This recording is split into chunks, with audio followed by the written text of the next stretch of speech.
নাহমাদুহু ওয়া নুসাল্লি আলা রাসূলিহিল কারীম আম্মা বা'দু ফাআউযু বিল্লাহি মিনাশ শাইতানির রাজীম বিসমিল্লাহির রহমানির রহিম। আদম আলাইহিস সালাম তিনি হচ্ছেন আবুল বাশার, মানবমণ্ডলীর আদি পিতা। তিনি এই পৃথিবীর প্রথম মানুষ এবং প্রথম নবী। গোটা মানবমণ্ডলীর মধ্য থেকে আল্লাহ তাআলা আদম আলাইহিস সালামকে পৃথিবীর প্রথম মানুষ এবং প্রথম নবী হিসেবে বাছাই করেছেন।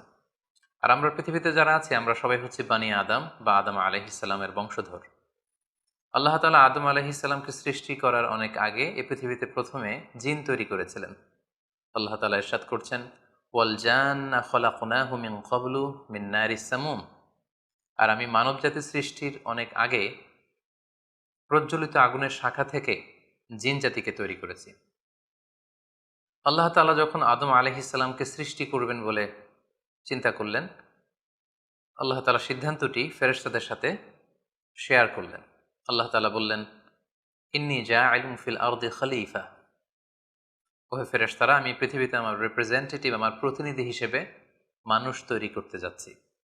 যেহেতু জিন জাতিরা পৃথিবীতে আদম আলাইহিস সালামের আগেই অনেক রক্তপাত করেছিল, বিশৃঙ্খলা সৃষ্টি করেছিল, সেই অভিজ্ঞতার আলোকে সেই ডিসকাশনে আল্লাহ তাআলার সাথে ফেরেশতাদের ডিসকাশনে ফেরেশতারা তাদের মতামত পেশ করলেন। তারা বললেন তাদের অভিজ্ঞতার আলোকে, ক্বালু আতাজআলু ফিহা মান ইউফসিদু ফিহা ওয়া ইয়াসফিকুদ দিমা।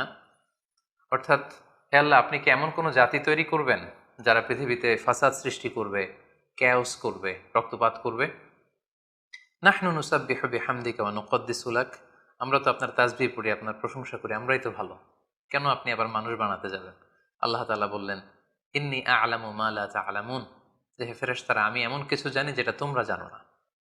আল্লাহ তাআলার এই সিদ্ধান্তের কথা যখন তিনি ফেরেশতাদেরকে জানিয়ে দিলেন যে আমি মানুষ বানাতে যাচ্ছি, অতঃপর আল্লাহ তাআলা তার সিদ্ধান্ত অনুযায়ী তিনি মানুষ তৈরি করলেন। আদম আলাইহিস সালাম হচ্ছে এই পৃথিবীর সর্বপ্রথম মানব। তিনি আদম আলাইহিস সালামকে মাটি থেকে তৈরি করেছেন। এই ভূপৃষ্ঠের যত জায়গায় যত ধরনের মাটি আছে, সব মাটিগুলোকে সেখান থেকে কিছু কিছু অংশ নিয়ে আল্লাহ তাআলা আদম আলাইহিস সালামকে তৈরি করলেন। আল্লাহ তাআলা ইরশাদ করছেন, ইন্নী খালিকুম বাশারাম মিন তিন।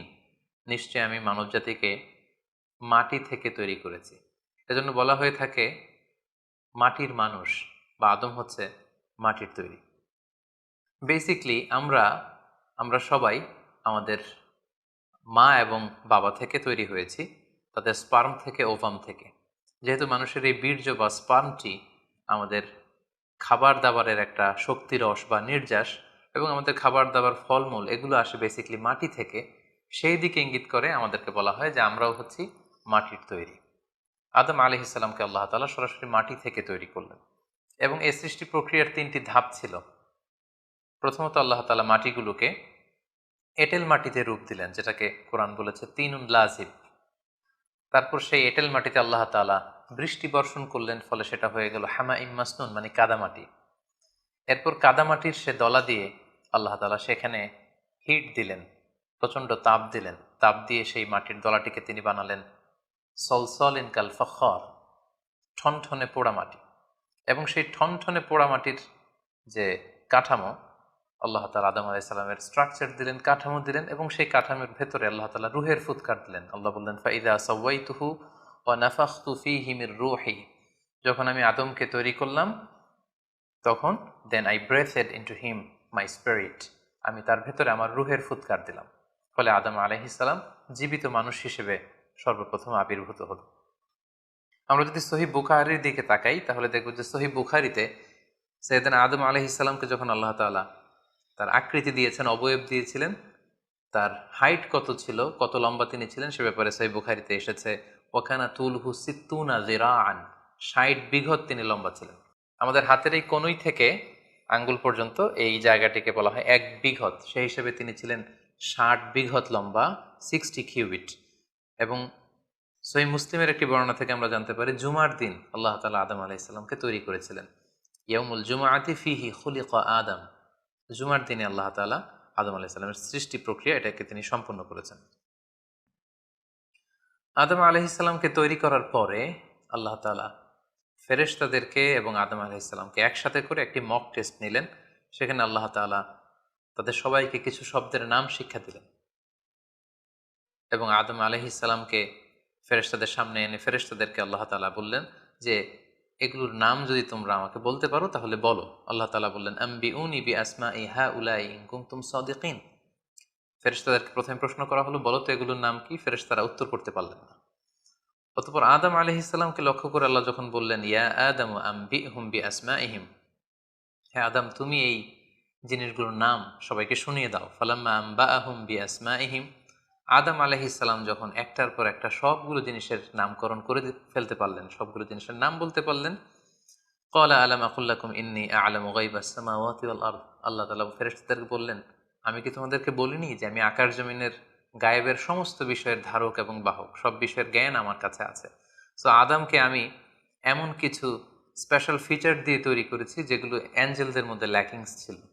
ফলে ফেরেশতারা সেগুলো জানার পরেও সেগুলোর নাম আল্লাহ তাআলাকে রিপিট করে বলে শোনাতে পারেনি, কিন্তু আদম আলাইহিস সালাম সবগুলো জিনিসের নাম একটার পর একটা তিনি বলে ফেলতে পারলেন। এবং এ থেকে প্রমাণিত হয় যে আল্লাহ তাআলা এখানে ফেরেশতাদের অপারগতা এবং আদম আলাইহিস সালামের শ্রেষ্ঠত্বের প্রমাণ তিনি এখানে স্থাপন করলেন। অনেকে প্রশ্ন করে থাকে যে আল্লাহ তাআলা আদম আলাইহিস সালামকে স্পেশালি এই জিনিসগুলোর নাম শিক্ষা দিয়েছিলেন, ফলে আদম আলাইহিস সালাম বলতে পেরেছেন, কিন্তু ফেরেশতাদেরকে তো এই জিনিসগুলোর নাম শিক্ষা দেওয়া হয়নি। সো তারা কি করে বলবে? কোরআনের কোথাও এটা সুস্পষ্ট বলা হয়নি যে আল্লাহ তাআলা যখন এই জিনিসগুলোর নাম শিক্ষা দিচ্ছিলেন তখন আলাদা করে আদম আলাইহিস সালামকে শিক্ষা দিচ্ছিলেন। বরং এমনও হতে পারে যে শেখানোর প্রক্রিয়াটি যখন চলছিল তখন ফেরেশতা এবং আদম তারা সকলেই উপস্থিত ছিল, কিন্তু আদম আলাইহিস সালামকে আল্লাহ তাআলা এমন কিছু মানবিক বৈশিষ্ট্য স্পেশাল ফিচার দিয়ে তৈরি করেছেন যার ফলে তিনি এগুলোর উত্তর করতে পেরেছিলেন। কিন্তু ফেরেশতাদের মধ্যে ওই বিষয়গুলো না থাকার কারণে ফেরেশতারা সেগুলোর উত্তর করতে পারেনি। ফেরেশতাদের সামনে আদম আলাইহিস সালামের শ্রেষ্ঠত্বের প্রমাণ হওয়ার পরে আল্লাহ তাআলা সকল ফেরেশতাদেরকে আদেশ করলেন যে তোমরা আদম আলাইহিস সালামকে একটা সম্মানসূচক সেজদা দাও, যেটাকে অনারারি প্রোস্ট্রেশন বলে। আল্লাহ তাআলা বললেন উসজুদু লি আদম ফাসাজাদু ইল্লা ইবলিস আবা ওয়াস্তাকবারা ওয়া কানা মিনাল কাফিরিন। আল্লাহ তাআলা আদেশ দেওয়ার সাথে সাথেই সকল ফেরেশতারা সেজদা দিল। আসলে এই সেজদাটা কেমন ছিল আমরা জানি না। আমরা সাধারণত রুকু করলে we just bow down our head just little bit, আমরা আমাদের মাথা একটু নিচু করি। আমরা যখন সেজদা দেই আমরা আমাদের কপাল মাটিতে ছুঁয়ে দেই, এটা হচ্ছে আমাদের সেজদা। কিন্তু ফেরেশতাদের সেজদা আসলে আদতে কেমন ছিল আমরা জানি না। এজন্য ফেরেশতাদের কোনো বিষয়, জিনদের কোনো বিষয়, এটা যদি আমরা আমাদের মতো করে কল্পনা করি এটা ভুল হবে। বরং যেভাবে সেজদা দেওয়ার দরকার ছিল ফেরেশতারা ঠিক সেভাবেই আদম আলাইহিস সালামকে সেজদা দিয়েছেন। কিন্তু এই সেজদাটি এবাদতের সেজদা নয়, কারণ এবাদত হিসেবে সেজদা দেওয়া যাবে শুধুমাত্র কেবলমাত্র আল্লাহ তাআলাকে। এই সেজদাটি ছিল সম্মানসূচক সেজদা, অনারারি প্রোস্ট্রেশন। ফাসাজাদু ইল্লা ইবলিস, আল্লাহ তাআলা আদেশ দেওয়ার সাথে সাথে সকল ফেরেশতারা সেজদা দিল, ইবলিস ছাড়া। আবা ওয়াস্তাকবারা ওয়া কানা মিনাল কাফিরিন, সে সেজদা দিতে অস্বীকৃতি জানালো, ফলে সে কাফিরদের অন্তর্ভুক্ত হয়ে গেল। এখন প্রশ্ন হচ্ছে, হু ইজ দিস ইবলিস? ইবলিস কে? এতক্ষণ পর্যন্ত আমরা আল্লাহ তাআলার সাথে ফেরেশতাদের ডিসকাশন, শেয়ারিং শুনেছি। আদম আলাইহিস সালামকে হঠাৎ করে সৃষ্টি করলেন, কিন্তু নাও এ নিউ ক্যারেক্টার অ্যাপিয়ার্ড, নতুন একটি ক্যারেক্টার চলে এসেছে, সেটা হচ্ছে ইবলিস। ইবলিস হচ্ছে এক মহাজ্ঞানী সত্তা, যে হচ্ছে কানা মিনাল জিন। কোরআন আমাদেরকে কনফার্ম করেছে কানা মিনাল জিন্নি ফাফাসাকা আন আমরি রাব্বি। ইবলিস বা শয়তান বেসিকলি জিন জাতির অন্তর্গত। আমরা আমাদের আদম আলাইহিস সালামের আলোচনার শুরুতেই বলেছি যে আল্লাহ তাআলা মানব সৃষ্টির আগে এই পৃথিবীতে জিন তৈরি করেছিলেন। ইবলিস হচ্ছে সেই জিনের অন্তর্গত। সে এবাদতে এত বেশি পরিশ্রমী ছিল, সে বেশি বেশি আবাদত করতে করতে আল্লাহ তাআলার প্রিয় সত্তায়, প্রিয় ভাজনে পরিণত হয়েছে। ফলে আল্লাহ তাআলা তার স্ট্যাটাসকে অনেক হাই করে দিয়েছেন এবং ফেরেশতাদের সাথে থাকবার সুযোগ করে দিয়েছিলেন। তাকে আল্লাহ তাআলা এতটাই সম্মান দিয়েছিলেন, সে চাইলেই আল্লাহ তাআলার সাথে সরাসরি কথা বলতে পারত। কিন্তু আল্লাহ তাআলা যখন আদম আলাইহিস সালামকে সেজদা দেওয়ার আদেশ করলেন, সবাই সেজদা দিল, ইবলিস ছাড়া।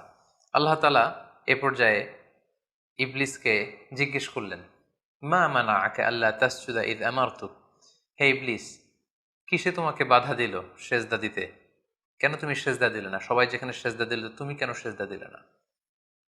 ইবলিস তখন উত্তরে বলল, আনা খায়রুম মিনহু খলাকতানি মিন নার ওয়া খলাকতাহু মিন তিন। আমি আদমের চাইতে শ্রেষ্ঠ। সে আল্লাহর সাথে আর্গুমেন্ট দিতে শুরু করলো, লজিক দিতে শুরু করলো। সে যদি অন্তত এতটুকু বলতো যে আল্লাহ আপনি কেন আমাকে সেজদা দিতে বলছেন, আমি এটার সিগনিফিকেন্স, এটার কারণ জানতে চাই, অথবা আল্লাহ আমি ভুল করে ফেলেছি, আপনি আমাকে ক্ষমা করুন। এর কোনোটাই না করে সে আল্লাহর সাথে আর্গুমেন্ট দিতে লাগলো। আর্গুমেন্টেটিভ একটা অ্যাটিটিউড তার মধ্যে গ্রো করলো। সে বলল, খলাকতানি মিন নার ওয়া খলাকতাহু মিন তিন। আপনি আমাকে সৃষ্টি করেছেন আগুন থেকে, আদমকে সৃষ্টি করেছেন মাটি থেকে। আগুন হচ্ছে ঊর্ধ্বমুখী, আগুনের লেলিহান শিখা দাউ দাউ করে উপরের দিকে উঠতে থাকে, আর মাটির চাকা ঢিলা, ছেড়ে দিলে নিচে পড়ে যায়। সো ঊর্ধ্বমুখী কোনো জিনিস তো নিম্নমুখী কোনো জিনিসের কাছে নত হতে পারে না, আমি কেন সেজদা দেব? সে যখন আল্লাহ তাআলার কাছে এইভাবে যুক্তিতর্ক স্থাপন করলো, আল্লাহ তাআলা তার র্যাঙ্কিংকে নষ্ট করে দিলেন। আল্লাহ বললেন যে তুমি বিতাড়িত, অভিশপ্ত, লাঞ্ছিত এবং ধিক্কৃত। আল্লাহ তাআলা তার যে হাই র্যাঙ্ক এবং স্ট্যাটাস, সেই পদমর্যাদা, তাকে পদমর্যাদাচ্যুত করা হলো। ফলে সে তার আগের অবস্থানে আর থাকলো না। সে আল্লাহ তাআলাকে এবার বলতে আরম্ভ করলো, ক্বাল আনজিরনি ইলা ইয়াউমি ইউবআসুন। হে আল্লাহ, এত বছর আমি ইবাদত করার পরে আপনার প্রিয় ভাজন হলাম, কিন্তু শুধু আদমকে সম্মানসূচক সেজদা প্রদর্শন না করার কারণে আপনি আমার স্ট্যাটাসকে নামিয়ে দিলেন, আপনি আমাকে ধিক্কৃত, অভিশপ্ত বলে ঘোষণা করলেন। তাহলে আমি আপনার কাছে একটা জিনিস চাই, সেটা হচ্ছে আনজিরনি ইলা ইয়াউমি ইউবআসুন। আপনি আমাকে কিয়ামত পর্যন্ত হায়াত দিন, যাতে আমি কিয়ামত পর্যন্ত বেঁচে থাকতে পারি। এবং সে শুধু আল্লাহর সাথে আর্গুমেন্ট দিয়েই ক্ষান্ত হয়নি, সে এ পর্যায়ে আল্লাহ তাআলাকে চ্যালেঞ্জ ছুড়ে দিল। বেসিকলি, যদিও ইবলিস এত এত ইবাদত করে আল্লাহ তাআলার প্রিয় হয়েছিল, ফেরেশতাদের পর্যায়ে চলে গিয়েছিল, আল্লাহ তাআলা তার সাথে ডিরেক্টলি কথা বলতো, কিন্তু ইবলিসের ভেতরে একটা সুপ্ত অহমিকা বোধ ছিল। আল্লাহ তাআলা চেয়েছেন এই ইনসিডেন্টের মধ্য দিয়ে সেই সুপ্ত অহমিকা বোধটা প্রকাশ করে দিতে। ইবলিস ভাবতো যে কেউ আমাকে ছাড়িয়ে যেতে পারবে না, আমি সবার চাইতে শ্রেষ্ঠ। সে বলেছিল, আনা খাইরুম মিনহু, আমি তার চেয়ে শ্রেষ্ঠ।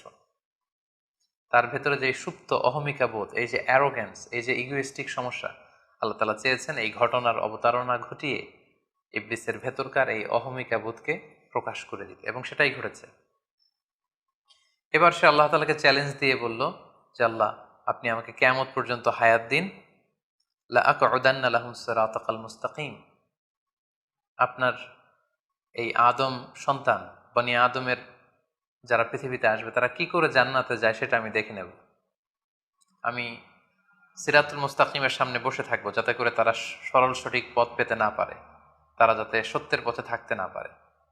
আমি তাদেরকে সুম্মা লাআতিয়ান্নাহুম মিন বাইনি আইদিহিম ওয়া মিন খালফিহিম ওয়া আন আইমানিহিম ওয়া আন শামাইলিহিম, সামনে থেকে, পেছন থেকে, ডান দিক দিয়ে, বাঁ দিক দিয়ে, সব দিক দিয়ে আমি তাদেরকে কুমন্ত্রণা দিব, ধোঁকা দিব, টেম্পটেশন দিব, হুইসপারিং করব।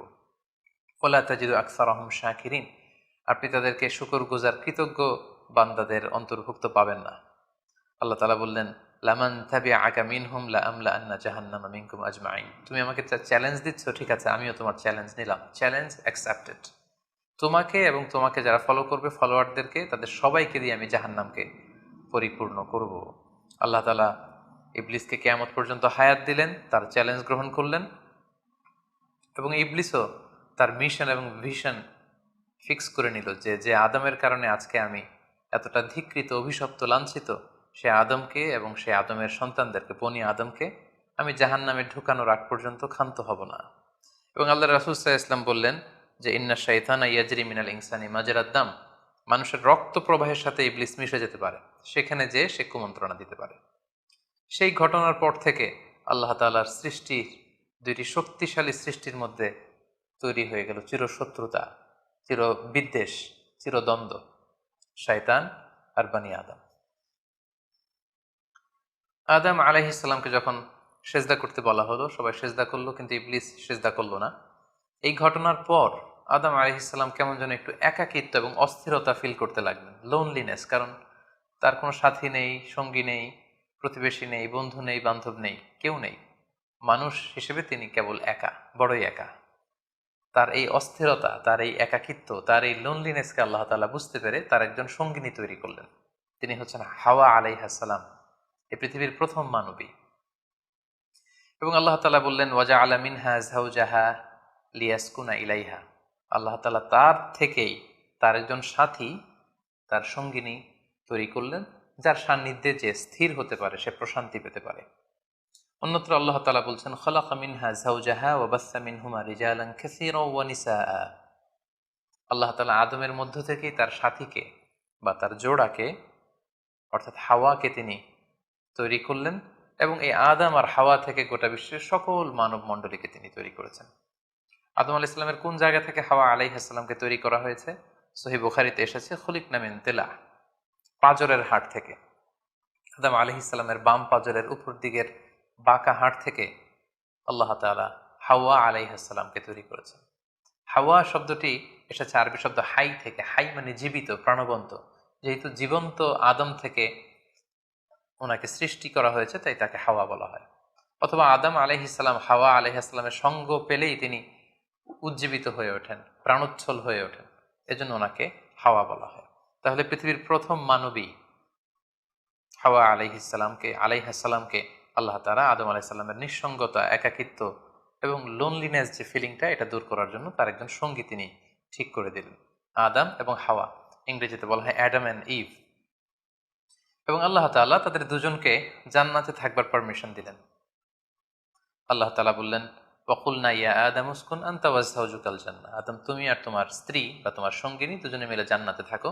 তবে এক্ষেত্রে কিছু ডুজ অ্যান্ড ডোন্টস আছে, কিছু ওয়ার্নিং আছে, কিছু প্রিকশন আছে। সেটা হচ্ছে ওয়াকুলা মিনহা রগাদান হাইসু শিইতুমা, এই বাগানে, এই জান্নাতের যেখান থেকে মনে যায় তৃপ্তি সহকারে তোমরা উভয়ে খাও, কিন্তু ওয়ালা তাকরাবা হাযিহি শাজারাতা ফাতাকুনা মিনাল যালিমিন, জান্নাতের যেখান থেকে মনে চায় তোমরা খেতে পারো, পান করতে পারো, ঘুরে বেড়াতে পারো, আনন্দ উৎসব করতে পারো, কিন্তু ওয়ালা তাকরাবা হাযিহি শাজারা, এই গাছের ফল খাবে না। Be aware of this tree, এই গাছের কাছেও যাবে না। যদি যাও, যদি খাও, তাহলে ফাতাকুনা মিনাল যালিমিন, তোমরা জালিমদের অন্তর্ভুক্ত হয়ে যাবে। তাহলে আল্লাহ তাআলা আদম এবং হাওয়াকে জান্নাতে থাকার সুযোগ দিলেন, সেখানে কি করা যাবে কি করা যাবে না সেটা বাতলে দিলেন, ডুজ অ্যান্ড ডোন্টস দিলেন এবং ওয়ার্নিং দিয়ে দিলেন। কিন্তু তারপর যেটা ঘটলো সেটা হচ্ছে, আমরা জানি যে ইবলিস কিন্তু তার মিশন এবং ভিশনকে ফিক্স করে নিয়েছে যে সে আদমকে গোমরা করেই ছাড়বে, ধোকা দিয়েই ছাড়বে। এবং সে অনুপাতে সে সামহাও জান্নাতে ঢুকে আদম এবং হাওয়া আলাইহিস সালামকে উইসপারিং করে, টেম্পটেশন দিয়ে, কুমন্ত্রণা দিয়ে তাদেরকে বিভ্রান্ত করে ফেলল। কোরআন বলছে, ফাওয়াসওয়াসা লাহুমা শাইতান লিইউবদিয়া লাহুমা মা উরিয়া আনহুমা মিন সাওআতিহিমা, শয়তান তাদের দুজনকে টেম্পটেশন দিয়ে, কুমন্ত্রণা দিয়ে ধোকার মধ্যে ফেলে দিল। শয়তান এসে বলল, আমাকে আল্লাহ সৃষ্টি করেছেন অনেক আগে, তোমাদেরকে সৃষ্টি করার আগে আল্লাহ তাআলা আমাদেরকে জানিয়েছিলেন যে তোমাকে এবং হাওয়াকে আল্লাহ তাআলা এই জান্নাতে রাখতে চান না, তোমাদের দুজনকে আল্লাহ পৃথিবীতে পাঠিয়ে দিতে চান। কারণ এখানে তারাই থাকতে পারবে যারা ফেরেশতা, তোমরা ফেরেশতা নও। আর এখানে পার্মানেন্টলি থাকার জন্য, রেসিডেন্সিয়াল পারমিটের জন্য একটা জিনিস লাগে, সেটা হচ্ছে ওই গাছের ফল খেতে হয়। যারা ওই গাছের ফল খেয়ে ফেলবে তারা এখানকার চিরকালীন বাসিন্দা হয়ে যাবে, তারা কখনো পৃথিবীতে যাওয়া লাগবে না। সো এজন্য আল্লাহ তাআলা তোমাদেরকে ফল খেতে নিষেধ করেছেন ওই গাছে। তোমরা যদি ওই গাছের ফল খেয়ে ফেলো তাহলে তোমরা এখানকার চিরস্থায়ী অধিবাসী হয়ে যাবে। কোনোভাবেই আল্লাহ তাআলা তোমাদেরকে এখান থেকে তাড়াতে পারবেন না। কিন্তু আল্লাহ তাআলা চাইছেন তোমাদেরকে এখান থেকে তাড়িয়ে পৃথিবীতে পাঠিয়ে দিবেন।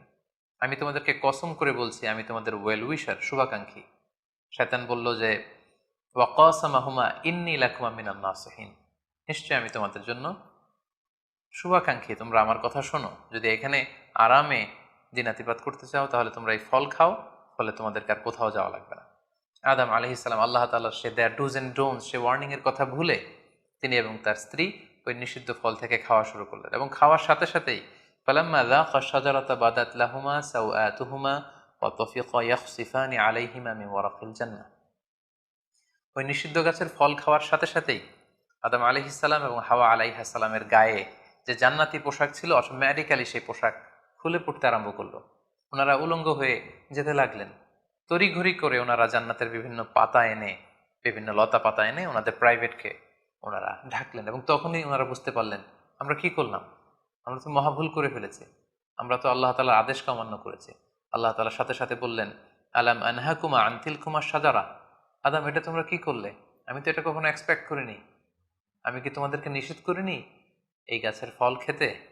এবং আমি কি তোমাদেরকে বলে দেইনি যে ইন্না শাইতানা লাকুম আদুউম মুবিন, শয়তান তোমাদের সুস্পষ্ট চিরশত্রু, কেন তোমরা এই কাজটা করলে?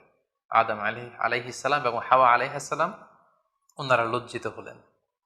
ওনাদের কাজের জন্য ওনারা লজ্জিত হলেন। আল্লাহ তাআলা বলছেন, ওয়ালাকাদ আহিদনা ইলা আদামা মিন ক্বাবলু ফানাসিয়া ওয়ালাম নাজিদ লাহু আজমা। আমি আদমকে ওসিয়ত করেছিলাম যে এই কাজটি তুমি করো না, কিন্তু আদম আলাইহিস সালাম ভুলে গিয়েছেন। আল্লাহ তাআলার আদেশ পালনে আল্লাহ বলছেন, আমি আদমকে দৃঢ় প্রত্যয়ী পাইনি। ফলে আদম আলাইহিস সালাম এবং হাওয়া আলাইহিস সালাম ওনারা নিজেদের ভুল বুঝতে পারলেন এবং অনুতপ্ত হলেন, লজ্জিত হলেন, আল্লাহ তাআলার কাছে ক্ষমা চাইতে লাগলেন। আল্লাহ তাআলা তাদেরকে ক্ষমার কিছু বাক্য শিখিয়ে দিলেন। ফাতালাক্কা আদামু মির রাব্বিহি কালিমাত, কিছু বাক্য শিখিয়ে দিলেন। সেই বাক্যগুলো কি ছিল? সেগুলো ছিল, রব্বানা যালামনা আনফুসানা ওয়া ইল্লাম তাগফির লানা ওয়া তারহামনা লানাকুনান্না মিনাল খাসিরিন। মানে হে আল্লাহ, আমরা জুলুম করে ফেলেছি আমাদের নাফসের উপর, আমরা ভুল করেছি। আপনি যদি আমাদেরকে ক্ষমা না করেন, যদি রহম না করেন, আমরা তো ক্ষতিগ্রস্তদের অন্তর্ভুক্ত হয়ে যাব। আদম আলাইহিস সালাম এবং হাওয়া আলাইহিস সালাম উভয়ে অনুতপ্ত হলেন, লজ্জিত হলেন এবং চোখের পানি ছেড়ে এই দোয়াটি পড়ে পড়ে আল্লাহ তাআলার কাছে ক্ষমা চাইলেন এবং আল্লাহ তাআলা তাদের উভয়কে ক্ষমা করে দিলেন। এবার আল্লাহ তাআলা তাদের দুজনকে বললেন, যেহেতু তোমরা আমার আদেশকে মান্য করতে পারোনি, সেজন্য তোমাদেরকে পৃথিবীতে চলে যেতে হবে। ইহবিতু বা'দুকুম লিবা'দিন আদু, তোমাদেরকে পৃথিবীতে নামিয়ে দেয়া হলো। ওয়ালাকুম ফিল আরদি মুস্তাকাররু ওয়া মাতাউন ইলা হিন, এই পৃথিবী হবে তোমাদের আবাসস্থল। এই পৃথিবীতে অনেক জীবন উপকরণ তোমাদের জন্য থাকবে। ফিহা তাহিয়াউন ও ফিহা তামুতুন ও মিনহা তুখরুজুন, you live there, you die there, and you will be resurrected from there. তোমরা পৃথিবীতে বসবাস করবে, পৃথিবীতেই তোমাদের মৃত্যু হবে এবং এই পৃথিবীর কবর থেকেই, মাটি থেকেই তোমাদেরকে আবার আমি পুনরুত্থান করব। And this is my decision. Adam আলাইহিস সালাম এবং হাওয়া আলাইহিস সালাম পৃথিবীর প্রথম মানব এবং মানবীকে জান্নাত থেকে আল্লাহ তাআলা পৃথিবীতে নামিয়ে দিলেন এবং আল্লাহ বললেন যে তোমাদেরকে নামিয়ে দিয়ে আমি ক্ষান্ত হচ্ছি না। ফাইম্মা ইয়াতিয়ান্নাকুম মিন্নি হুদান, আমার গাইডেন্স তোমাদের কাছে আসবে। ফামান তাবিআ হুদায়া ফালা ইয়াযিল্লু ওয়ালা ইয়াশকা, আমার দেয়া পথ নির্দেশিকা এবং গাইডেন্স যারা মেনে চলবে তারা কখনো পথভ্রান্ত হবে না, তারা কখনো গোমরা হবে না। অতঃপর আল্লাহ তাআলা তাদের দুজনকে পৃথিবীতে নামিয়ে দিলেন। আদম এবং হাওয়া কোথায় নামিয়ে দিলেন, এ ব্যাপারে ঐতিহাসিকদের মধ্যে মতভেদ পাওয়া যায়। কিছু কিছু ঐতিহাসিকগণ বলেন যে আদম আলাইহিস সালামকে মক্কা এবং তায়েফের মাঝখানে দাহনা নামক একটা জায়গা আল্লাহ নামিয়ে দিয়েছেন। কোনো কোনো বর্ণনা মতে পাওয়া যায় যে আদম আলাইহিস সালামকে আল্লাহ তাআলা ইন্ডিয়ান সাবকন্টিনেন্টে শ্রীলঙ্কার সিংহাল নামক একটা জায়গায় পাঠিয়েছেন এবং তারা সেখানে অ্যাডামস পিক নামে একটি পাহাড়ের কথা বলে থাকেন, যেখানে আদম আলাইহিস সালামের ফুটপ্রিন্ট বা পায়ের ছাপ সংরক্ষিত আছে বলে অনেক ঐতিহাসিকগণ মত প্রকাশ করেছেন। হাওয়া আলাইহিস সালামকে সৌদি আরবের জেদ্দা নগরীতে আল্লাহ তাআলা নাজিল করেন বলে অনেক ঐতিহাসিকগণ মতামত দিয়েছেন। তাহলে তারা পৃথিবীর এক এক দিকে এক একজন, অনেক দিন পরে তারা দুজন সৌদি আরবের জাবালে রাহমা, যেখানে বিদায় হজের ভাষণ দিয়েছিলেন আল্লাহ রাসূল সাল্লাল্লাহু আলাইহি ওয়াসাল্লাম, ময়দানটাকে বলা হয় ময়দানুল আরাফাত। আরাফাতের ময়দানে ওনারা আবার রিইউনাইটেড হয়েছেন এই পৃথিবীর বুকে। সম্মানিত, শুধু এ পর্যায়ে আমরা জানবো how was the life of Adam and Eve on earth. এই পৃথিবীতে আদম আলাইহিস সালাম এবং হাওয়া আলাইহিস সালামের একেবারে পৃথিবীর শুরুর দিকের জীবন পরিক্রমাটা কেমন ছিল। হাউ ওয়াজ দেয়ার লাইফ, কিভাবে তারা তাদের জীবন অতিবাহিত করেছেন। আমরা জানি যে তাদের দুজনের মাধ্যমেই হিউম্যান হিস্ট্রি শুরু হয়েছিল, মানব ইতিহাস। তাদের জীবন পরিক্রমাটা কিছুটা ভিন্ন, আমাদের চাইতে ভিন্ন, যেহেতু তারাই পৃথিবীর প্রথম মানব এবং মানবী। তাদের কোনো প্রতিবেশী নেই, তাদের কোনো বন্ধু বান্ধব নেই, পৃথিবীতে আর কোনো মানুষ তাদের আশেপাশে ছিল না, শুধু তারাই।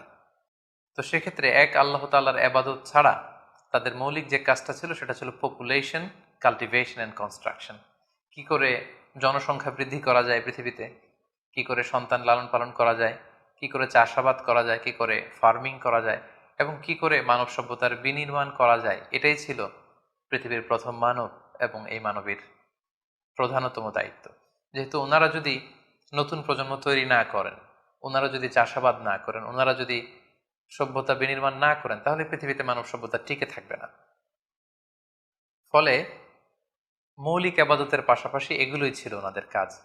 আল্লাহ তাআলা সব শিখিয়ে দিলেন কিভাবে গাছ রোপণ করতে হয়, কিভাবে চাষাবাদ করতে হয়, কিভাবে ছাগল গরু এগুলো লালন পালন করতে হয় এবং সেখান থেকে কিভাবে দুধ দহন করে নিজেদের খাবারের যোগান দিতে হয়।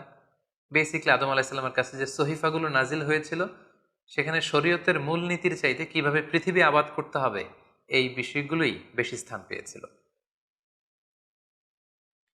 এক্ষেত্রে সবচেয়ে মজার ব্যাপার হচ্ছে আদম আলাইহিস সালামের এই জীবন পরিক্রমার সবচেয়ে গুরুত্বপূর্ণ একটি মজার বিষয় হচ্ছে যে কিছুদিন পরেই তাদের কুলকে আলোকিত করে, তাদের সংসারকে আলোকিত করে নতুন প্রজন্ম আসতে শুরু করলো।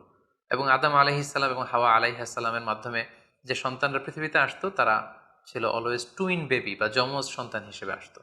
সর্বপ্রথম আল্লাহ তাআলা তাদেরকে একটি সন্তান, একটি ছেলে সন্তান এবং একটি মেয়ে সন্তান দিয়ে ধন্য করলেন এবং তারা তাদের নাম রাখলেন, ছেলেটির নাম রাখলেন কাবিল, মেয়েটির নাম রাখলেন আকলিমা।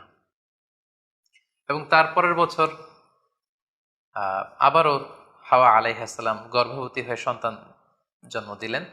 সেক্ষেত্রেও একটি ছেলে একটি মেয়ে, কারণ এই ছেলে মেয়েদের বিয়ে দেওয়ার তখন পদ্ধতি ছিল এই বছর যেই ছেলে জন্মগ্রহণ করেছে সেই ছেলের সাথে পরের বছরের মেয়ের বিয়ে হতো, এবং এই বছর যে মেয়ে জন্মগ্রহণ করেছে তার সাথে পরের বছরের ছেলের সাথে এভাবে ক্রসিং সিস্টেমে বিয়ে হতো। যেহেতু পৃথিবীতে আর কোনো মানুষ তাদের আশেপাশে ছিল না, ফলে নিজেদের ভাই বোনদের মধ্যে বিয়ে হতো, তবে ওলট পালট করে। তো এর ফলে বাই ডিফল্ট আদম আলাইহিস সালামের ছেলে কাবিলের ভাগ্যে এসে জুটল তার পরের টার্নের যে বোন জন্মগ্রহণ করেছে হাবিলের সাথে, তার নাম ছিল লাবুদা। লাবুদার সাথে কাবিলের বিয়ে হবে এবং হাবিলের সাথে ইকলিমার বিয়ে হবে, এটাই ফিক্স করা হলো। কিন্তু এখানে একটি সমস্যা দেখা দিল, সেটি হচ্ছে ইকলিমা ছিল খুবই সুন্দরী, she was a very beautiful lady. ফলে কাবিল এটা মেনে নিতে পারেনি। সে প্রশ্ন উত্থাপন করলো যে কেন আমি লাবুদাকে বিয়ে করব?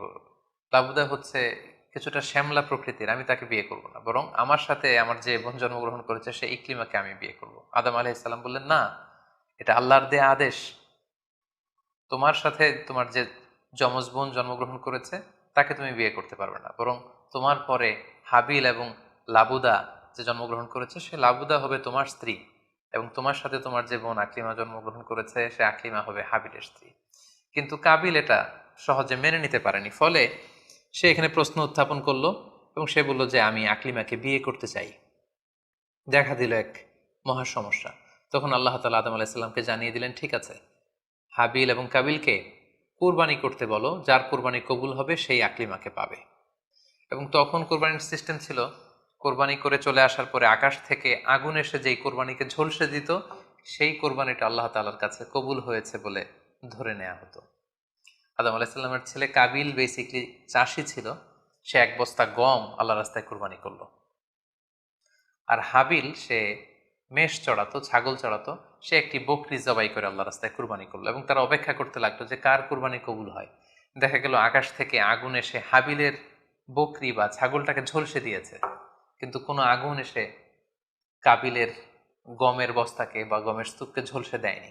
ফলে প্রমাণিত হলো যে হাবিলের কুরবানি আল্লাহ তাআলার দরবারে কবুল হয়েছে এবং আল্লাহ তাআলার দেয়া আগের বিধান অনুযায়ী হাবিলই আকলিমাকে বিয়ে করার সুযোগ পাবে।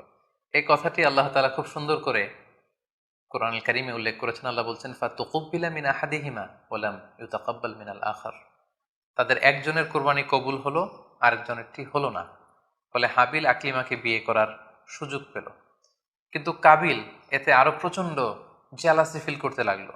সে হিংসায় জ্বলে পুড়ে অত্যন্ত রেগে গিয়ে বলল, লা আক্তুলান্নাক, হাবিল আমি তোমাকে হত্যা করব, তোমাকে হত্যা করে হলেও আমার সুন্দরী বোন আকলিমাকে আমি ছিনিয়ে নিব। তখন হাবিল বলতে লাগলো যে লাইম বাসাত্তা ইলাইয়া ইয়াদাকা লিতাকতুলানি মা আনা বিবাসিতি ইয়াদি ইলাইকা লিআকতুলাক। অর্থাৎ, হে কাবিল, তুমি যদি আমাকে হত্যা করতে অগ্রগামী হও, হাত বাড়াও, আমি আমার হাতকে বাড়াবো না তোমাকে আঘাত করার জন্য। কারণ তুমি যদি আমাকে হত্যা করো তাহলে আমার পাপ, তোমার পাপ সবটাই তোমার ঘাড়ে বর্তাবে, আর আমি এত বড় পাপ কাজ কখনোই করতে চাই না। কাবিল এ কথাতেও ক্ষান্ত না হয়ে সে হত্যা করতে উদ্ধত হলো এবং সে তার কথা মতো তার ভাই হাবিলের উপর চড়াও হয়ে আক্রমণ করে তার আপন ভাই হাবিলকে সে হত্যা করে ফেলল। কোরআন বলল, ফাকাতালাহ ফাসবাহা মিনাল খাসিরিন। কাবিল হাবিলকে হত্যা করে ফেলল। প্রতিহিংসার অনলে জ্বলে পুড়ে শয়তানের কুমন্ত্রণায় পৃথিবীর প্রথম হত্যাকাণ্ড, the first murder ever in the world, পৃথিবীর প্রথম হত্যাকাণ্ড সংঘটিত হলো এবং হত্যাকারী ছিল আদম আলাইহিস সালামের ছেলে কাবিল। এবং এই পৃথিবীর প্রথম নিহত মানুষের নাম হচ্ছে হাবিল। সহি বুখারীতে আল্লাহ রাসূল সাল্লাল্লাহু আলাইহি ওয়াসাল্লাম ইরশাদ করেছেন, আউয়ালু মান সান্নাল কতলা, কাবিল হচ্ছে ওই ব্যক্তি যে পৃথিবীতে সর্বপ্রথম হত্যার ট্র্যাডিশন চালু করেছে। কাবিলের আগে কেউই পৃথিবীতে হত্যাকাণ্ড ঘটায়নি। ফলে হাবিল হচ্ছে পৃথিবীর প্রথম শহীদ বা প্রথম নিহত মানুষ। এবং কাবিল যেহেতু এই হত্যার ট্র্যাডিশন করেছে, এই মার্ডারের ট্র্যাডিশন করেছে, ফলে পৃথিবীতে যারাই এই বিচার বহির্ভূত হত্যা বা অন্যায়ভাবে কাউকে হত্যাকাণ্ডের সাথে জড়িত হবে, তার একটি পার্সেন্টেজ গুণা কেমন পর্যন্ত কাবিলের ভাগেও এটি যেতে থাকবে। এখন যে মজার ব্যাপারটি ঘটেছে সেটি হচ্ছে, কাবিল যখন হাবিলকে আক্রমণ করেছে, হাবিলকে নিহত করেছে, হত্যা করেছে, হত্যা করার পরে হাবিল লাশ হয়ে শুয়ে রইল। কারণ কাবিল যখন হাবিলকে আক্রমণ করেছে, হাবিলের গা থেকে যখন ব্লিডিং হয়েছে, সে ছটফট ছটফট করতে করতে এক পর্যায়ে মারা গেল। কিন্তু মারা যাওয়া কাকে বলে এটাও পৃথিবীর কেউ জানতো না। কাবিল নিজেও বুঝতে পারেনি যে এইভাবে আমি আঘাত করলে হাবিল এইভাবে মরে যাবে, তার ব্লিডিং হবে। মৃত্যু কি এটা তারা জানে না, কারণ এই পর্যন্ত এই পৃথিবীতে কেউ তো মারা যায়নি। ফলে সে দেখলো যে কিছুক্ষণ আগে আমার ভাই হাবিল আমার সাথে কথা বলছিল, এখন হাবিল আর কথা বলে না, চুপ করে শুয়ে আছে, নড়ে না চড়ে না। কাবিল তার ভাইকে কাঁধে নিয়ে ঘুরতে লাগলো। কি করবে, সে কথা বলে না কেন? কারণ এটা যে মৃত্যু, দিস ইজ দ্য ডেথ, এটা তাদের জানা ছিল না। এবং তার ভাইয়ের লাশকে সে কি করবে সে নিজে বুঝতে পারছিল না। তখন হাবিলকে শিক্ষা দেওয়ার জন্য আল্লাহ তাআলা একটি কাককে পাঠালেন। ফাবাআস আল্লাহু গুরাবান ইয়াবহাসু ফিল আরদি লিউরিয়াহু কাইফা ইউয়ারি সাওআতা আখি। দুটি কাক এসে একটি কাক আর একটি কাককে হত্যা করলো, এবং হত্যাকারী কাকটি তার ঠোঁট দিয়ে তার পা দিয়ে মাটি খুঁড়ে গর্ত করে সেই গর্তের ভেতরে মৃত কাকটিকে ফেলে আবার মাটি দিয়ে ঢেকে ফেললো। এই দৃশ্যটি হাবিল দেখে বুঝতে পারলো যে আমাকেও, আমার কাবিল দেখে বুঝতে পারলো আমাকেও একই কাজ করতে হবে। কাবিল তখন মাটি খুঁড়ে তার ভাই হাবিলকে মাটি চাপা দিয়ে পৃথিবীর প্রথম ফিউনারাল বা বারিফাইং এর যে সিস্টেম, কবর দেওয়ার যে প্রক্রিয়া, এটা তিনি সারলেন। আদম আলাইহিস সালাম তখন চলে গিয়েছিলেন মক্কায় কাবা নির্মাণের কাজে বা হজের কাজে। সেখান থেকে ফিরে এসে এই ঘটনা শুনে তিনি অত্যন্ত দুঃখ পেলেন। তিনি কাবিলকে ভর্ৎসনা করলেন এবং আদম আলাইসাল্লামের সন্তান সন্ততি সবাইকে ডেকে তিনি নাসিহাত করলেন। এক আল্লাহর আদেশ মেনে নেওয়ার জন্য তিনি সবাইকে আহ্বান জানালেন। হাবিলের পরবর্তীতে আল্লাহ তাআলা এওয়াদান আন হাবিল, হাবিলের পরিবর্তে তিনি শীস আলাইহিসসালামকে আদম আলাইসাল্লামের ছেলে হিসেবে পৃথিবীতে দান করলেন। হাওয়া আলাইসাল্লামের কোল জুড়ে পৃথিবীতে আসলো শীস, এবং তার সাথে তার টুইন বোন হাজুরা পৃথিবীতে আসলো। এবং আদম আলাইহিসসালামের পরে শীস আলাইহিসসালামকে আল্লাহ তাআলা নবী হিসেবে সিলেক্ট করলেন। এবং সহিহ ইবনে হিব্বানের একটি বর্ণনা এসেছে, যদি বর্ণনাটি দুর্বল, যে শীস আলাইহিসসালামের কাছে আল্লাহ তাআলা 50টি সহিফা নাজিল করেছিলেন। দেখতে দেখতে আদম আলাইহিসসালাম তার জীবনের 1000 বছর পূর্ণ করলেন, তিনি বয়োবৃদ্ধ হয়ে আসলেন, এবং তার এই নবুয়তির দায়িত্ব আল্লাহ তাআলা শীস আলাইহিসসালামের কাঁধে দেওয়ার পরে আদম আলাইহিসসালামের পৃথিবী থেকে বিদায় নিলেন। কোথায় তাকে কবর দেয়া হয়েছে? ঐতিহাসিকদের মধ্যে একাধিক মত পাওয়া যায়। কোনো কোনো বর্ণনা মতে ওনাকে মক্কাতে কবরস্থ করা হয়েছে, কোনো কোনো ঐতিহাসিক বর্ণনা মতে ওনাকে বাইতুল মাকদাসে কবরস্থ করা হয়েছে। আর ঠিক এভাবেই পৃথিবীর প্রথম মানব এবং প্রথম নবী আদম আলাইহিসসালাম এই পৃথিবী থেকে বিদায় নিয়ে পরপারে পাড়ি জমালেন। সম্মানিত সুধী, আদম আলাইহিসসালামের এই জীবনী থেকে আমাদের জন্য কি শিক্ষা? কেন আল্লাহ তাআলা কালামুল্লাহ মাজিদে কোরআন কারিমে নবীদের ঘটনাগুলো বর্ণনা করেছেন? কেন আদম আলাইহিসসালামের ঘটনা আমাদেরকে শুনিয়েছেন? নিশ্চয়ই এর পেছনে কারণ রয়েছে। সেটি হচ্ছে আমরা যাতে করে এই জীবনী থেকে আমাদের প্রাত্যহিক জীবনের জন্য শিক্ষা, লেসন, এগুলো যাতে গ্রহণ করতে পারি। আদম আলাইহিসসালামের এই বর্ণাঢ্য জীবনী থেকে, সংগ্রামী জীবনী থেকে আমরা কি শিখতে পারি, কি কি লেসন আমাদের জন্য রয়েছে, এ পর্যায়ে আদম আলাইহিসসালামের জীবনী থেকে শিক্ষাগুলো আমরা আলোচনা করব।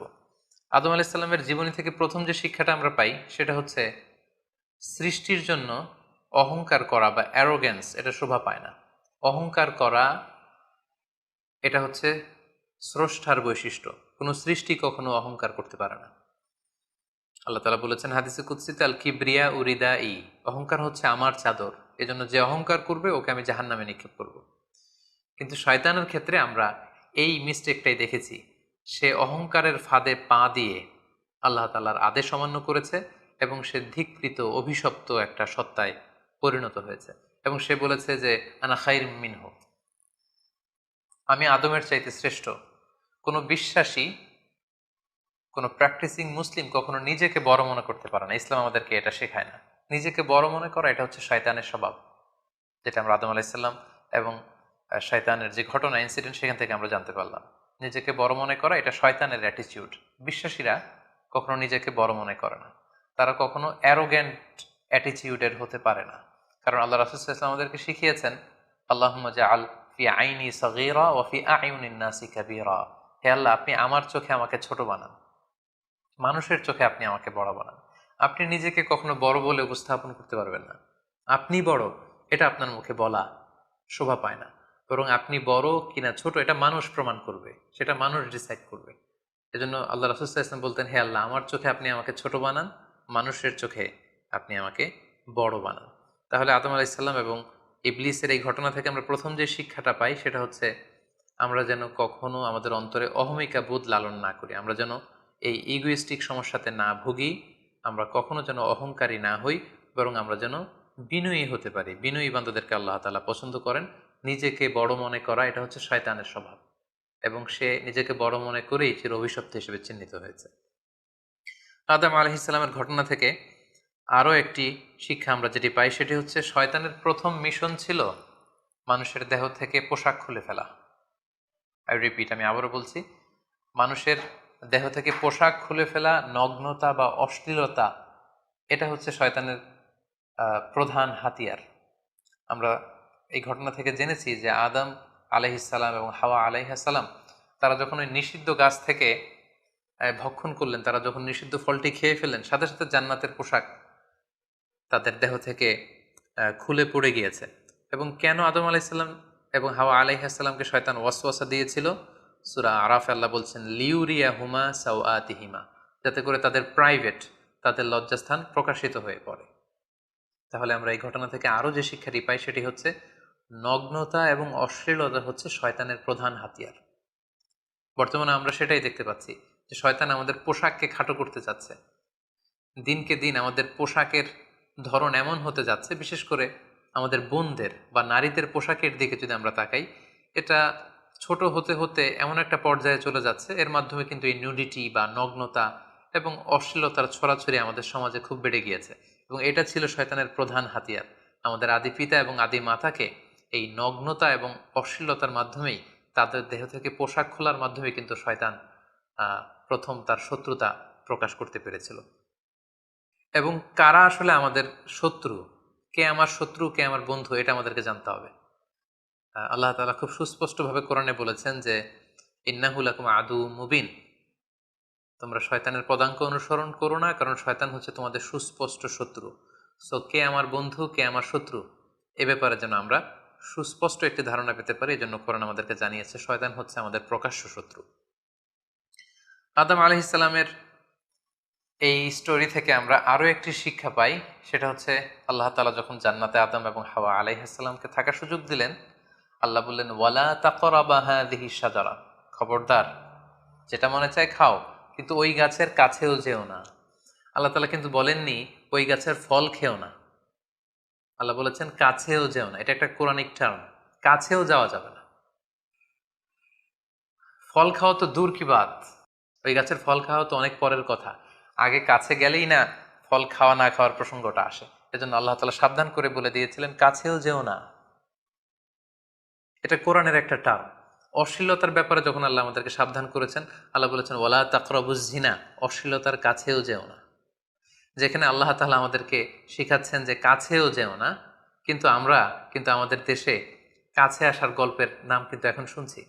আমরা মোস্ট রিসেন্টলি কিছু বছর আগে ক্লোজ আপ ওয়ানের কাছে আসার দুর্দান্ত সব গল্প নিয়ে তারা কিছু প্রোগ্রাম করেছিলেন। সেখানে তরুণ তরুণীদেরকে খুব বেশি কাছে আসার জন্য তারা একে অপরের কাছে আসা, লাভ স্টোরিগুলো শেয়ার করা, এগুলো তারা প্রমোট করেছে। কিন্তু তার বিপরীতে কোরআনিক পয়েন্টস অফ ভিউ যদি আমরা দেখি, সেখানে কিন্তু আমরা ভিন্ন কনসেপশন দেখতে পাই। সেখানে কোরআন আমাদেরকে বলেছে যে কাছেও যাওয়া যাবে না, তোমরা কাছেও যেও না। সো এই বিষয়টি যেন আমরা মনে রাখবার চেষ্টা করি। আদম আলাইহিস সালামের ঘটনা থেকে আরও একটি শিক্ষা আমরা পাই, সেটা হচ্ছে শয়তান সবসময় আমাদেরকে অস্থির বানাতে চেষ্টা করে। মানে আমার আরও লাগবে, আমার আরও চাই, আমার আরও পেতে হবে। যেমন জান্নাতে নিঃসন্দেহে আদম এবং হাওয়া আলাইহিস সালামের জন্য কোনো অভাব ছিল না, সব কিছু সেখানে ছিল। তারপরেও কেন তাদেরকে, যেটাকে নিষিদ্ধ করা হয়েছে, ওই ফল কেন খাওয়া লাগবে? শয়তান এসে সেই কাজটাই করেছে। শয়তান বোঝাতে চাচ্ছে তোমাদের আরো লাগবে, আরো এই অফুরন্ত খাবার এবং নাজ নেয়ামতে তোমাদের হবে না, বরং যেটা আল্লাহ নিষেধ করেছে ওইটাতেই যেতে হবে। সো এটা হচ্ছে শয়তানের একটা ধোঁকা দেওয়ার পদ্ধতি। শয়তান সবসময় আমাদেরকে আরো চাই, আমাদের আরো লাগবে, আরো পাওয়ার জন্য শয়তান আমাদেরকে উৎসাহিত করে। এরকম আরো আরো করে যখন আমরা এসবের পেছনে ছুটতে থাকি, ফলে আমরা অস্থির হয়ে উঠি। শয়তান কখনোই চায় না আমরা যেন প্রশান্ত চিত্তের অধিকারী থাকি, আমরা যেন ধীরস্থির থাকি। আপনি যখনই ধীরস্থির হবেন, আল্লাহর সিদ্ধান্তে যখন আপনি সন্তুষ্ট হবেন, তখনই আপনি, আপনার মনে একটা প্রশান্তি চলে আসবে। ফলে আপনি তখন আল্লাহকে নিয়ে ভাবার সুযোগ পাবেন, আপনার জীবনকে নিয়ে সন্তুষ্ট হবেন। তখন আপনার মধ্যে একটা কামনেস, একটা ট্রায়াঙ্কুলিটি চলে আসবে। কখনোই শয়তান এটা চায় না, বরং শয়তান সবসময় একটা প্রতিযোগিতার মধ্যে রেখে আরও লাগবে, আরও চাই, এরকম একটা উন্মাদনা, অস্থিরতা শয়তান সবসময় আমাদের কাছে, আমাদের মধ্যে ছড়িয়ে দিতে চায়। এই গল্প থেকে আমরা আরও একটি জিনিস শিখতে পারি, সেটা হচ্ছে দ্য পাওয়ার অফ দোয়া। দোয়ার যে কত বড় শক্তি। একটু খেয়াল করে দেখুন যে আল্লাহ তাআলা শয়তানের দোয়াও কিন্তু ফিরিয়ে দেয়নি, কিন্তু আমরা অল্পতে নিরাশ হয়ে যাই। শয়তান বলেছিল, আল্লাহ তুমি আমাকে চিরকাল বেঁচে থাকার সুযোগ দাও, লম্বা হায়াত দাও। আল্লাহ এই দোয়া কবুল করলেন। শয়তান বললেন, আল্লাহ আমি ডানে বায়ে সামনে পেছনে সব দিক থেকে যেন আদম এবং হাওয়াকে, মানুষকে কুমন্ত্রণা দিতে পারি, তুমি সুযোগ দাও। আল্লাহ সুযোগ দিলেন, আল্লাহ দোয়া কবুল করলেন। শয়তান বলল, আল্লাহ আমি যেন মানুষের শিরায় উপশিরায় রক্তের প্রবাহের ভেতরে ঢুকে যেন আমি টেম্পটেশন দিতে পারি। আল্লাহ তালা এটাও কবুল করলেন। তো যে আল্লাহ তালা শয়তানের দোয়া কবুল করে ফেলতে পারেন, সে আল্লাহ তালাকে আমাদের দোয়া কবুল করবেন না? অবশ্যই করবেন। তো সেক্ষেত্রে দোয়ার মতো দোয়া করতে হবে। সিনসিয়ার দোয়া ইজ লাইক এ মিজাইল। আপনি যদি সিনসিয়ারলি দোয়া করেন, এটা মিজাইলের মতো। মিজাইল হামলা করলে যেমনি লক্ষ্যবস্তুতে যে ভেদ করে, তেমনি দোয়ার মতো যদি দোয়া করা যায়, চাওয়ার মতো যদি আল্লাহ তালার কাছে চাওয়া যায়, সেই দোয়াটাও আল্লাহ তালা কবুল করবেন। দোয়া ইজ, ইটস অ্যান আর্ট, এটা একটা শিল্প। কেমন করে চাইতে হয়, কেমন করে দোয়া করতে হয়, সেটাও জানতে হয়। সো আমরা যখন আল্লাহ তালার কাছে চাইবো, আমরা যেন খুব সিনসিয়ারলি চাই। 5 নাম্বার যেই শিক্ষাটি আমরা পাই, সেটা হচ্ছে রিপেন্টেন্স, অনুতপ্ত হওয়া। শয়তানও আল্লাহর আদেশ অমান্য করেছে, আদম আলাইহিসসালামও আদেশ অমান্য করেছে। আল্লাহ বলেছেন সেজদা দাও, শয়তান সেজদা না দিয়ে আদেশ অমান্য করলো। আল্লাহ তালা আদমকে বলেছেন এই গাছের কাছে যেও না, আদম আলাইহিসসালাম ভুল করে খেয়ে তিনিও আদেশ অমান্য করলেন। পার্থক্যটা কোথায়? পার্থক্য হচ্ছে শয়তান ভুল করে, সে ভুলের উপর অটল থেকে গিয়েছিল, অহংকার করেছিল। কিন্তু আদম আলাইহিসসালাম ভুল করে তিনি অনুতপ্ত হয়েছিলেন। শয়তান ভুল করে ভুলের উপর স্থির থাকে, আর আল্লাহর প্রিয় বান্দারা ভুল করে তারা আল্লাহ তালার কাছে ক্ষমা চায়। আমরা মানুষ হিসেবে আমাদের ভুল হতেই পারে, এটা খুবই স্বাভাবিক। কুল্লুকুম খত্তা, তোমরা সবাই পাপী, ও খৈরুল খত্তাইন আত-তাওয়াবুন। এই পাপীদের মধ্যে সবচেয়ে শ্রেষ্ঠ পাপী হচ্ছে যে পাপী পাপ করার পরে আল্লাহ তাআলার কাছে তওবা করে, অনুতপ্ত হয়। অনুতপ্ত বান্দার চোখের পানির যে কত পাওয়ার, জাহান্নামের আগুন কোনো কিছু দিয়ে নেভানো সম্ভব না, কিন্তু অনুতপ্ত বান্দার চোখের পানি দিয়ে জাহান্নামের আগুন নিভে যায়। একজন বান্দা যখন ভুল করে, পাপ করে, ভুল বুঝতে পেরে অনুতপ্ত হয়ে চোখের পানি ছাড়ে, তার চোখের পানি চোখ বেয়ে, তার নাকের ডগা বেয়ে মাটিতে পড়ার আগেই আল্লাহ অনুতপ্ত বান্দার সব গুনাহ মাফ করে দেন। তাই আমরা যেন আল্লাহ তাআলার কাছে অনুতপ্ত হতে পারি। শয়তান আল্লাহকে সেদিন চ্যালেঞ্জ দিয়ে বলেছিল, আল্লাহ আমি দেখে নেব কি করে তুমি তোমার বান্দাদেরকে জান্নাতে ঢুকাও। আল্লাহ তাআলা বললেন, চ্যালেঞ্জ অ্যাকসেপ্টেড, তোমার চ্যালেঞ্জকে আমিও গ্রহণ করলাম। তুমি আজীবন আমার বান্দাদেরকে ধোঁকা দিবে, কিন্তু আমার বান্দা যখন অনুতপ্ত হয়ে চোখের পানি ছেড়ে ক্ষমা চাইবে, আমি জীবনের সব গুনাহ মাফ করে দেব। সো অনুতপ্ত হয়ে আল্লাহর কাছে চাওয়ার এই সুযোগকে যেন আমরা নষ্ট না করি। আমরা যেন ভুল করলে আল্লাহ তাআলার কাছে ক্ষমা চাই, আমরা যেন তাওবা করে ফিরে আসি। 6 নাম্বার যে শিক্ষাটি আমরা আদম আলাইহিস সালামের গল্প থেকে পাই, সেটা হচ্ছে our life is full of struggle. আমাদের জীবনটা হচ্ছে খুবই স্ট্রাগল করে এই জীবনটাকে লিড করতে হয়। এখানে অনেক ইফোর্ট দিতে হয়। দুনিয়াকে বলা হয় দারুল আসবাব, পরিশ্রম করে, লড়াই করে নিজের অবস্থানকে এখানে জানান দিতে হয়। প্রতিকূল পরিবেশে কিভাবে আপনি টিকে থাকবেন, দুর্যোগ মোকাবেলা করে কিভাবে আপনি টিকে থাকবেন, সেটার শিক্ষা কিন্তু এই পৃথিবীতে আছে। যেমন আদম আলাইহিসসালাম, হাওয়া আলাইহিসসালাম যখন পৃথিবীতে এসেছেন, তাদের জন্য সব কিছু যে একেবারে প্রিপেয়ার্ড ছিল, ব্যাপারটি এমন নয়। ওনাদেরকে কষ্ট করতে হয়েছে, ওনাদেরকে চাষাবাদ করতে হয়েছে, মেষ পালন করতে হয়েছে, গাছ রোপণ করতে হয়েছে, ঝড় ঝঞ্ঝা বন্যা এই প্রতিকূল পরিবেশে তাদেরকে টিকে থাকার লড়াই করতে হয়েছে। ফলে এই পৃথিবীতে টিকে থাকতে হলে লড়াই করতে হয়, সংগ্রাম করতে হয়। এই জীবনটা হচ্ছে সংগ্রামময় একটা জীবন। ফলে আদম আলাইহিস সালামের এই সংগ্রামী জীবন থেকে আমরা এটাও বুঝতে পারি যে এখানে আমাদেরকে টিকে থাকার জন্য লড়াই করে করে নিজের অস্তিত্বের জানান দিতে হবে। সর্বশেষ আদম আলাইহিস সালামের জীবনী থেকে যে আমরা শিক্ষাটি পাই সেটি হচ্ছে এই পৃথিবীতে অনেক ধরনের ফিতনা আছে, এর মধ্যে নারী ঘটিত ফিতনা একটি বড় ধরনের ফিতনা, এবং এই পৃথিবীর প্রথম যে হত্যাকাণ্ড সেটা নারী ঘটিত কারণেই হয়েছে। এবং সহিহ মুসলিম আল্লাহ রাসূল সাল্লাল্লাহু আলাইহি ওয়াসাল্লাম বলেছেন, ফাইন্না আউওয়ালা ফিতনাতি বানি ইসরাঈল কানাত ফিন্নিসা, বনি ইসরায়েলের প্রথম ফিতনাও নারীদের ব্যাপারেই ঘটেছে। এবং আল্লাহ রাসূল বলেছেন, আমার পরে তোমাদের জন্য নারীদের ফিতনার চাইতে বড় কোনো ফিতনা আমি রেখে যাইনি। ফলে এই নারী ঘটিত ফিতনা থেকে আমাদেরকে সাবধান থাকতে হবে। বর্তমানেও যখন আমরা পত্রপত্রিকা খুলি প্রায় কিন্তু আমরা এই ধরনের অশ্লীলতা, নগ্নতা, ধর্ষণের মতো জঘন্য ঘটনার কথা আমরা শুনি। এতে করে আমরা বুঝতে পারছি যে নারী ঘটিত ফিতনাটা আসলেই অনেক বড় ফিতনা। এক্ষেত্রে আসলে নারীদেরকে ব্লেম করা হচ্ছে না, এক্ষেত্রে উভয়ই সমানভাবে অপরাধী। নারী পুরুষ উভয়কে আল্লাহ তাআলা তাদের চোখকে অবনমিত রাখতে বলেছেন। এই হাদিস দ্বারা এটা প্রমাণ হয় না যে নারীদেরকে ব্লেম করা হচ্ছে, বরং ঘটনাটা যেহেতু নারী কেন্দ্রিক সেহেতু নারী ঘটিত ফিতনার কারণে পৃথিবীতে প্রথম হত্যাকাণ্ড ঘটেছে, এবং এখনো এ জাতীয় ঘটনার কারণে অনেক ধরনের ফাসাদ ফিতনা সমাজে ছড়িয়ে পড়ছে। সো আমাদেরকে আদম আলাইহিস সালামের জীবনী থেকে আরও একটি শিক্ষা হচ্ছে, এই নারী ঘটিত ফিতনা থেকে বেঁচে থাকার জন্য নারী পুরুষ উভয়কেই তাদের নজর বা দৃষ্টির লাগাম টেনে ধরতে হবে। দৃষ্টিকে যদি আমরা নিয়ন্ত্রণ করতে না শিখি তাহলে ফিতনা কমানো সম্ভব না। আল্লাহ রাসূল সাল্লাল্লাহু আলাইহি ওয়াসাল্লাম বলেছেন, আন নাযার সাহমুন মিন সিহামি ইবলিস, দৃষ্টি হচ্ছে শয়তানের বিষ মাখানো তীরবানের মধ্যে থেকে একটি তীর। এই বিষ মাখানো তীর দিয়ে শয়তান নারী পুরুষকে কাবু করে অশ্লীলতার পথের দিকে নিয়ে যায়। সম্মানিত শুধু এই ছিল আদম আলাইহিস সালামের সংগ্রামী জীবন কাহিনী এবং ওনার জীবনী থেকে আমাদের জন্য কিছু লেসন বা শিক্ষা। আল্লাহ তাআলা আমাদের সবাইকে নবীদের রেখে যাওয়া পথ এবং মতে তাদের অনুসৃত পথে আমাদেরকে পরিচালিত করুক। আসসালামু আলাইকুম ওয়া রাহমাতুল্লাহি ওয়া বারাকাতুহু।